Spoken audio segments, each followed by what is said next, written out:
Suite à ma dernière vidéo sur le projet du centre d'hébergement du Val de Rioux à Pont-l'Étoile où je me trouve aujourd'hui, vous avez été nombreux à me solliciter pour avoir des précisions autour de ce projet de pension de famille voulu par la municipalité actuelle. Je souhaite aujourd'hui vous apporter des éléments clairs sur ce dossier qui engage l'avenir de notre commune et la qualité de vie de notre quartier.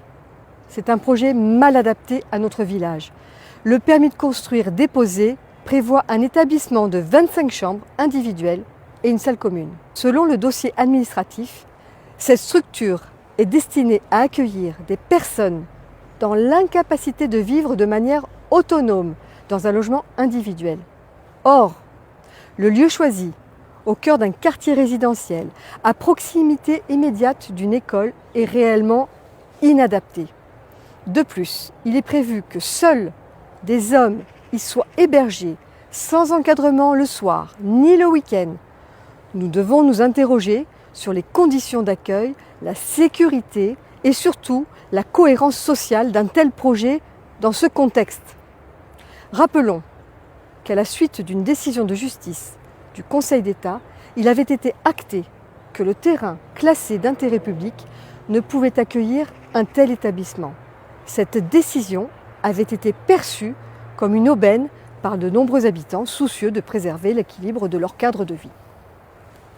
Pourtant, au cours de la procédure, la municipalité actuelle a choisi de modifier le plan local d'urbanisme, permettant ainsi le dépôt d'un nouveau permis de construire. Ce choix interroge. Dans quelle mesure répond-il à l'intérêt public local? Celui de nos familles? De nos enfants? De nos aînés? L'intérêt public ne doit pas être un concept abstrait. Il doit profiter d'abord aux habitants du village, comme une crèche pour les jeunes, une maison de retraite pour nos aînés, des services de proximité qui renforcent le lien social et la vitalité du hameau. C'est cette vision de l'intérêt général que nous devons défendre collectivement pour une réelle concertation.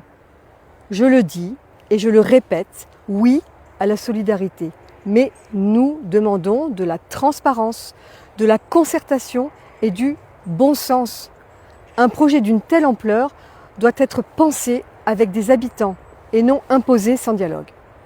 L'objectif n'est pas de tomber dans la polémique partisane, mais de montrer que le projet traduit une certaine vision politique du passé.